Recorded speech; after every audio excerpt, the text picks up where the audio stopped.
WWE 2K24's Global Superstars Pack is coming out September 18th. We have all of the entrances here, so let's do our full preview. Plus, let's talk about some things we could expect for 2K25 and potential patch coming out on Tuesday. Now for the previews, we've already seen Jade Cargill, Lyra Valkyria, and Nia Jax. But let's talk about Nia Jax for just a moment. A lot of the fans' feedback right away after they saw Nia Jax's entrance, well, people were all in a tizzy because her Trons were not updated. WWE 2K since then went out and they did it. They updated the Trons for Nia Jax, which was great to see that they actually heard everybody online and said, hey, you gotta update this thing right away. Glad it's updated. A lot of people going back and forth though, whether they like Nia's entrance or they don't. They find it kind of generic. I've gone both ways on this. That's what she said. But I thought, you know, it looked kind of generic to me, but I've gone back and looked at Nia's previous entrance motions and even watched her in WWE doing her full entrance walk. It's what it is. We also got Kairi Sane. Now, the one thing to mention with Kairi Sane is going to be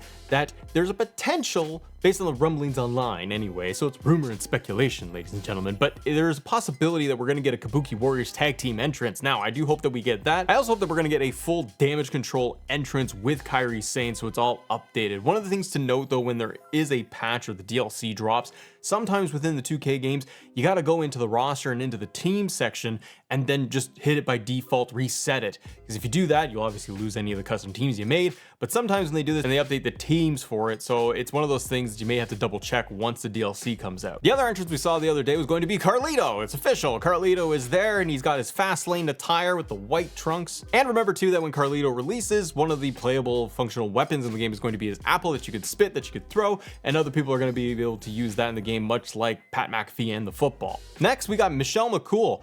Model looks excellent. She's got a Royal Rumble 2022 appearance attire here, and I think it looks excellent. She's got full Trons, the theme song. We're just missing Lay Cool altogether. That's the only thing here, but I thought Michelle McCool's entrance, it looks great. The motion capture of Michelle is really good, and I like the detail in all of her attire parts too. It came across really well. And then they showed off Dragon Lee. Now, I thought his model looked really good. I think his attire looks excellent. I like all the smoke and the fog for his entrance too. I know he's part of LWO now, but just slap a t-shirt on him and you'll be good to go. Once again, similar to Damage Control and Kairi Sane, my hope is that when we get the update and the DLC to come out, that we're going to see Dragon Lee added to LWO proper. There's some updates and tweaks the game needs on that front, not to mention everything else. Online servers, ladies and gentlemen. Shout out to the online community, because the online's broken. But Dragon Lee is going to be one of those wrestlers, one of those superstars in the game that I am going to play as a lot, because I think he's got a lot of cool moves. It's going to be really good and fluid to be able to play as him.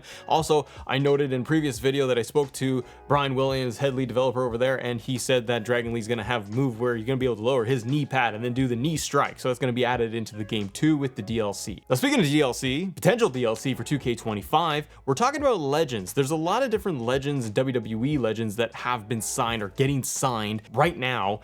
And there is a really good chance that we're going to see them in 2K25. Usually when these things happen right around this time, there's still enough time to get motion capture or reuse motion capture from previous year's games and then add them into the next year. One name is going to be Victoria, that we have confirmed that Victoria signed a Legends deal, which is awesome. We just found out too that Jacqueline has also signed a new WWE Legends contract. So there is a really good chance that we're going to get Jacqueline back in the game. We haven't seen her since 2K19 and I'd love to be able to have her in there.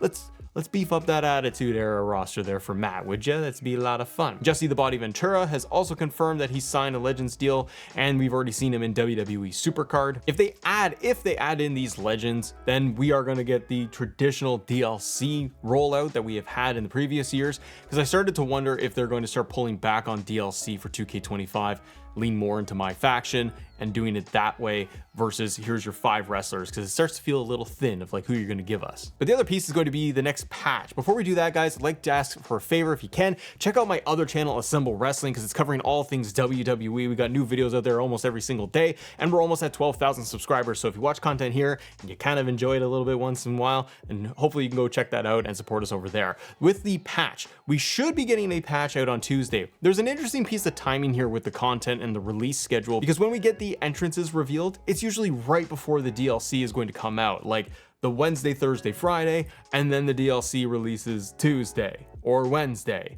and they go really, really close together with their reveals, doing one almost every single day. WWE 2K has been releasing these entrance reveals a little bit early, like a week early. And with that, we should still see a large patch coming because we're going to get obviously the DLC in there. There's my faction content that's going to be updated. And whenever they do the DLC release, that's usually when 2K gives us a larger patch. And then they do a smaller hot fix and a smaller one when there is no DLC surrounding it. My hope is that on Tuesday or Wednesday of this coming week, we are going to end up seeing a brand new patch. And man, I hope it's a big one, because there's a lot of things that people have been asking for online and in the community in general. We need online stability improvements. I say online stability improvements, but we need online working. I myself have even gone in because I see a lot of chatter online that like, hey, online servers, you can't even log in, can't access it. I've gone in myself. I don't play a ton of online, but testing it from time to time over the last month, I've noticed it too. I can't connect any matches, the glitch, the lag, like it's really, really poor. And it needs to be addressed for people that want to play online. But outside of the online, even for like connecting to the servers for my faction, I've noticed recently that like it just times out.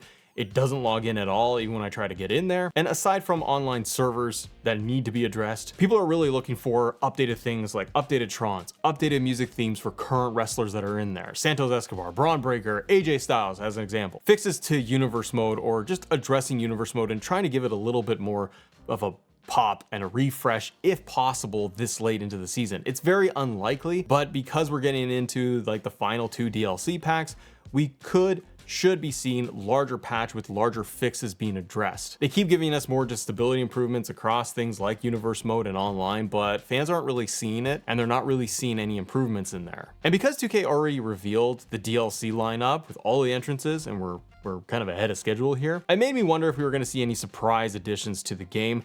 I'm gonna lean towards no. I don't think that they're gonna give us any extra roster freebies like they've done in the previous years. I wish they would. Remember last year they gave us Candice Michelle and Mia Yim, and we haven't really got anything like that this year.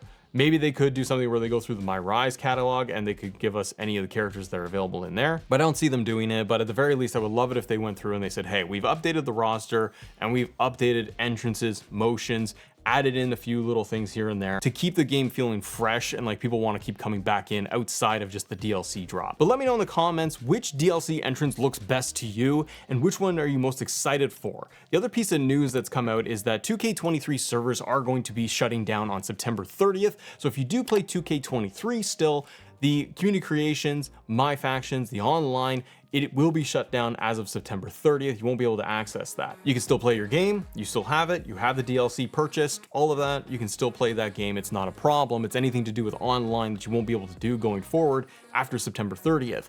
Problem I have with server shutdown, large part is because people like to play like a previous year's games, and we're on an annual cycle with these things. So like I understand it from 2K side, but also you have a large market of players that still play your previous year's game. The other thing is to do with my faction, and that because they shut down these servers and shut them down even sooner now, like 2K23 is getting shut down, all of those unlockables, all of those purchases within my faction every single year, they get shut down, they're useless, and then you got to move on to the next game, and then they rinse and repeat the whole thing. I understand it from 2K and the business side of it, but from the player side, I don't agree with it.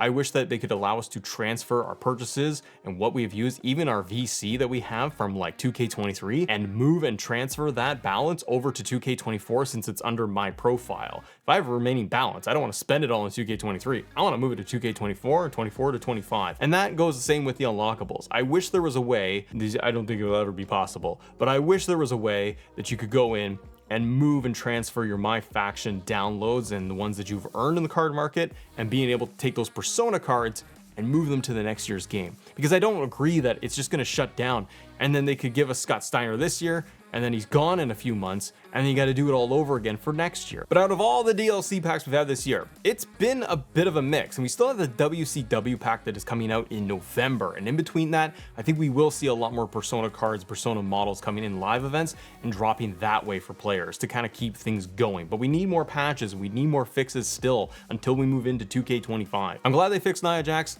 I really like that Carlito's in there. We can add him to Judgment Day, Dragon Lee, and we got Michelle McCool. Michelle, get him. Pile driver, chokeslam from Undertaker. Guys, if you want to talk more 2K24, I'm tired. You want to talk more 2K24? Click this video right here. Have yourself a great day. See ya.